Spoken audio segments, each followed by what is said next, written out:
রাজশাহী বিশ্ববিদ্যালয়ের ইতিহাস যদি আমরা পর্যালোচনা করি, আমরা দেখেছি যে এখানে যখন যে সরকার ক্ষমতায় ছিল তার অনুগত দাসেরাই কিন্তু হচ্ছে যে এখানে ভিসি হিসেবে নিয়োগ পেয়েছে। আমরা সোভান বিসির আমলের কথা প্রায় শুনে থাকি। সে আমলে তিনি হচ্ছে যে প্রচন্ড স্বজনপ্রীতি করেছেন, স্বজনপ্রীতি করে শিক্ষক নিয়োগ দিয়েছেন। আমরা তাপু স্যারের আমল দেখেছি, সে আমলে তিনি একরকম ছাত্রলীগের ছত্রছায়ায় মানে ক্যাম্পাসে অবস্থান করতেন এবং ছাত্রলীগের সকল ধরনের অপকর্মকে তিনি হচ্ছে বৈধতা দিতেন।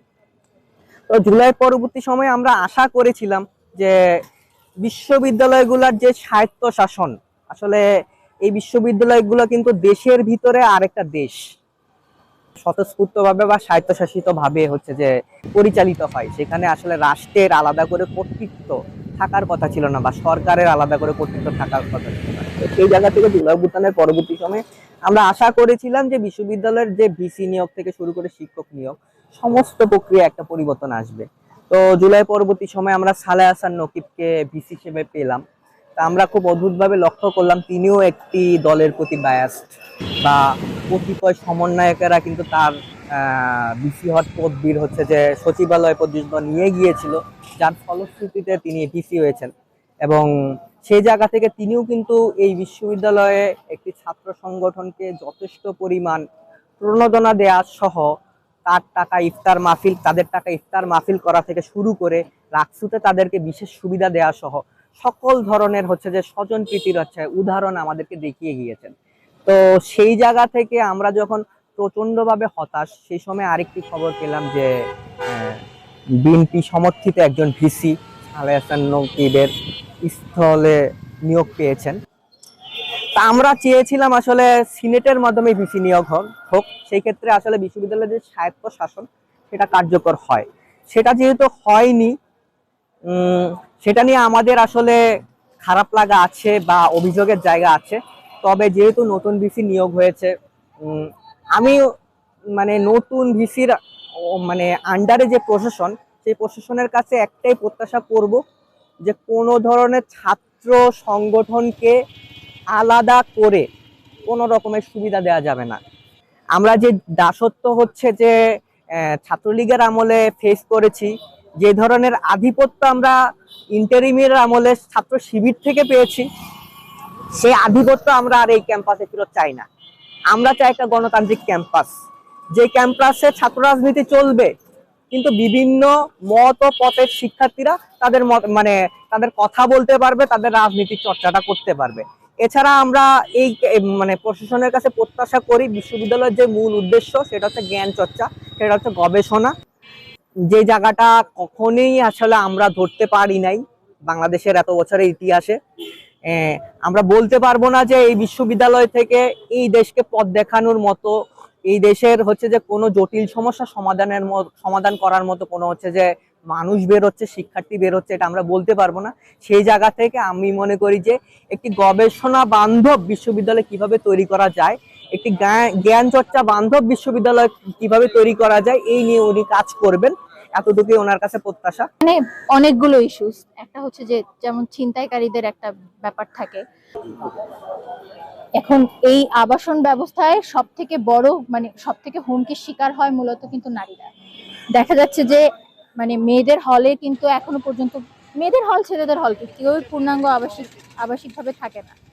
তার হিসাবে কি হয়, হয় মেয়েরা মেসে ওঠে, নয়তো হচ্ছে বাসা নিয়ে থাকে। তো ওই যে রাস্তাটা আমাকে মেহেরচণ্ডী রাস্তা ক্রস করতে হয়, কড়ইতলা রাস্তা ক্রস করতে হয়, সেখানে নানা ধরনের মানুষ থাকে, স্বাভাবিকভাবেই তাদের চিন্তা ভাবনা আমাদের চিন্তা ভাবনার সাথে অ্যাডজাস্ট করে না।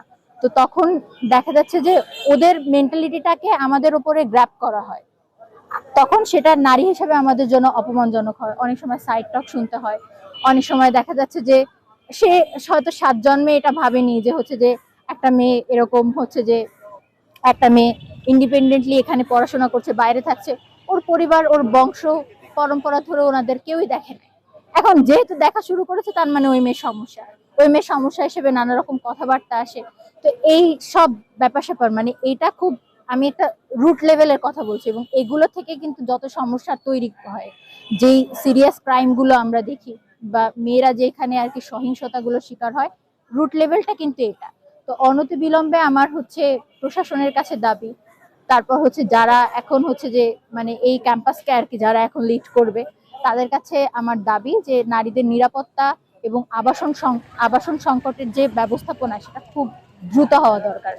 দরকার পড়লে যে এই যে জাহাঙ্গীরনগর বিশ্ববিদ্যালয় যেমন একটা সিস্টেমেটিক ওয়েতে যে সিট সাথে সাথে দিয়ে দেওয়া হয়, সে হলে মানে সে ভর্তি হয়েছে মানে তার রুম থাকবে, এই সিচুয়েশনটা অনতিবিলম্বে হওয়া দরকার যেভাবে হোক। গত কিছুদিন আগে রাজশাহী বিশ্ববিদ্যালয়ে একজন নতুন উপাচার্য দায়িত্ব গ্রহণ করেছে। আমরা অনেকগুলা উপাচার্যের দায়িত্বের সময় দেখলাম। তো সকলের কাছে আমাদের একই আশা, বিশেষ করে বিশ্ববিদ্যালয় প্রশাসনের কাছে আমাদের সবসময় একই আশা দাবি দেওয়া থাকে যে বিশ্ববিদ্যালয়কে কিভাবে বিশ্বের মানে উন্নতি করা যায়। সেই জায়গা থেকে যে এইখানকার বাস্তবতায় যে সমস্যাগুলো প্রধান থাকে, যে শিক্ষার্থীদের আবাসন সমস্যা, তাদের খাবারের সমস্যা, মানে পুষ্টিকর খাবারের সমস্যা, শিক্ষার্থীদের নিরাপত্তা এবং ক্লাসের গুণগত মান, বিশেষ করে তাদের একাডেমিক এবং ভবিষ্যৎ জীবনে তারা কেরিয়ারে যেটা বাস্তব যেই দিকে যেতে চায় সেই যাওয়ার জন্য যে ধরনের যোগ্য করে তোলার জন্য যে ধরনের রিসোর্স দরকার সেটা নিশ্চিত করা। তো বর্তমান যে নতুন উপাচার্য তাদের কাছে আমার আশা যে উনি অলরেডি বলেছেন যে আবাসন এবং ক্যাম্পাসে খাবার নিয়ে উনি কাজ করতে চায়, সেটাকে স্বাগত জানাই এবং এটা যাতে ভালোভাবে বাস্তবায়ন করতে পারে সেই দাবি আশাও রাখি আসলে। কারণ এইগুলা সমস্যা সমাধান না হলে বিশ্ববিদ্যালয়ের যে পরবর্তী ধাপ এটাকে উন্নত করার জন্য সেটা আসলে বাস্তবায়ন বা আশা করা যায় না আসলে।